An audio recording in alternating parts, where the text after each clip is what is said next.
সুপ্রিয় সপ্তম শ্রেণীর শিক্ষার্থীরা, তোমরা সবাই কেমন আছো? আশা করি তোমরা সবাই অনেক ভালো আছো। আজকে আমরা সপ্তম শ্রেণীর গণিত বইয়ের সমানুপাত লাভ করতে 2.1-এর 3 নম্বরের গ, ঘ, ঙ নিয়ে আলোচনা করব। তোমরা শেষ পর্যন্ত ভিডিওটি দেখবে এবং ভিডিওটি শেষে অবশ্যই লাইক দিয়ে যাবে। আমরা শুরু করছি। তো প্রথম আমাদের গ নাম্বার, যেটা এটা হচ্ছে শূন্যস্থান পূরণ।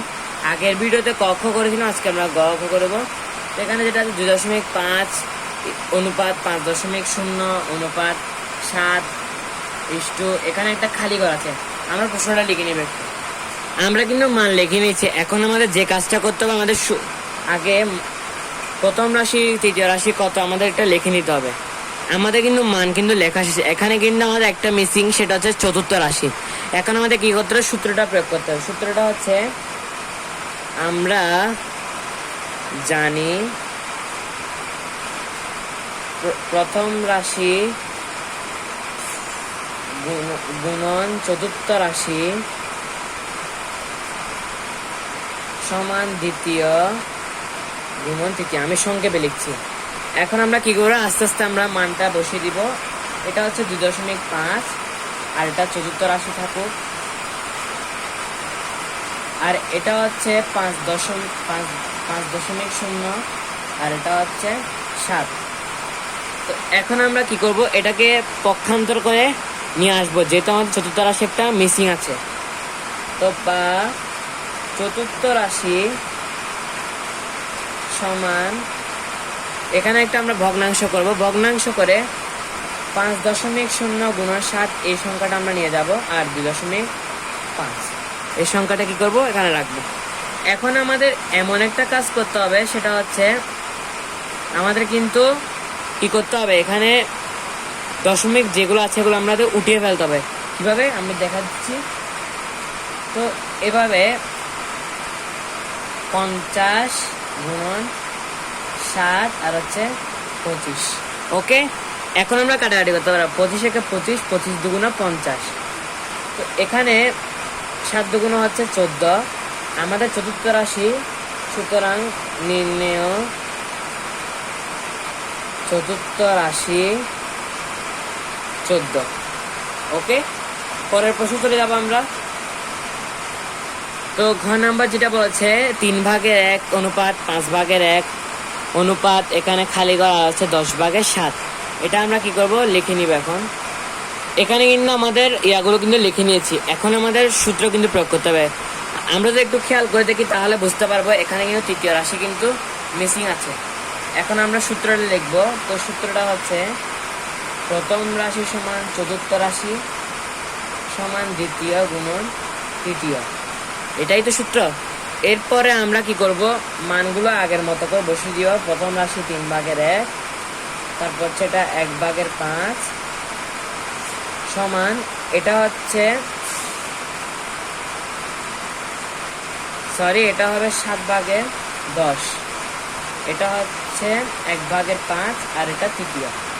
ওকে, এটা আগের মতোই থাক। তো এখন আমাদের যে কাজটা করতে হবে সেটা হচ্ছে, এখানে তৃতীয় রাশিকে পক্ষান্তর করব। তো তৃতীয় রাশি সমান, এখানে কিন্তু আরেকটা ভগ্নাংশ করব, সমান 10/7। এখানে হচ্ছে 1/5। হয়তো তোমাদের মনে হতে পারে অঙ্কটা জটিল, তবে অঙ্কটা মোটেও জটিল না, খুব সহজে কিন্তু করা যাবে। আমরা কিন্তু এই দুইটা গুণ করে ফেলবো। 3×10 হচ্ছে 30 আর 7 হচ্ছে 7 গুণন, এটাকে আমরা এখন কি করব? উল্টা করব, বিপরীত ভগ্নাংশ। কিভাবে? এভাবে 5 আর হচ্ছে 1। ওকে, এখন আমরা কাটাকাটি করতে পারবো। 5 একে 5, 5×6 30। তো 5×6 30। এখন আমাদের যে উত্তরটা হবে সেটা হচ্ছে 7/6। নির্ণয় উত্তর হচ্ছে 6/7। এটাই আমাদের উত্তর। পরের প্রশ্ন চলে যাওয়া যাক। তো এখন আমাদের নাম্বার যে প্রশ্ন, সেটা হচ্ছে খালি ঘর অনুপাত 12.5 অনুপাত 5 অনুপাত 25। এটাও আমরা প্রশ্ন লিখে নিব। এখানে কিন্তু আমাদের মানগুলো লেখা শেষ। এখানে কিন্তু তোমরা যদি খেয়াল করো, প্রথম রাশিটা কিন্তু খালি ঘর আছে। তাহলে আমাদের এখানে কি করতে হবে? আমাদের আবারও সূত্রটা ইউজ করতে হবে।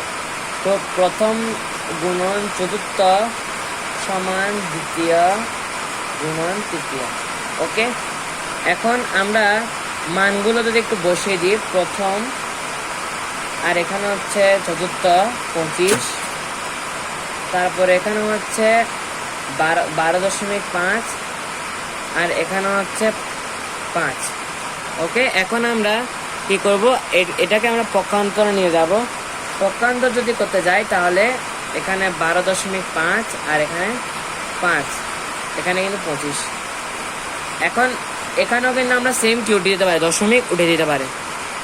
এই যে আমরা উঠে দিচ্ছি 125 গুণন 5 আর হচ্ছে 25।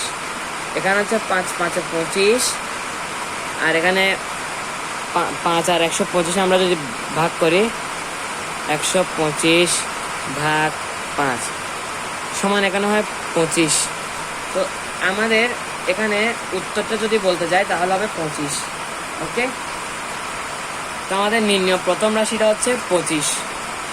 অথবা এভাবেও করা যায়, এটা 25 না হয়ে আমি বলছি এটাকে কিন্তু এভাবেও করা যায়, 5 5 সরি এটাকে কিন্তু 5 বিভিন্নভাবে করা যায়। আমরা ফার্স্টে 12.5 এটাকে কি করব, কনভার্ট করব 5-এ। আমি অঙ্কটা করে তোমাদের বুঝিয়ে দিচ্ছি। এভাবেও কিন্তু করা যায়, তবে এভাবে করলে কিন্তু সবচেয়ে বেশি হবে। তো আমাদের নির্ণয় উত্তর হচ্ছে 2.5 প্রথম রাশি। শিক্ষার্থীরা, আজকের এই ভিডিওটা এতটুকু। আশা করি তোমাদের অবশ্যই উপকার আসবে। যদি উপকার এসে থাকে ভিডিওটাকে লাইক দিয়ে চ্যানেলটা অবশ্যই সাবস্ক্রাইব করবে। দেখা হবে তোমাদের সাথে পরের ভিডিওতে। ততক্ষণ সবাই অবশ্যই ভালো থাকবে। টাটা।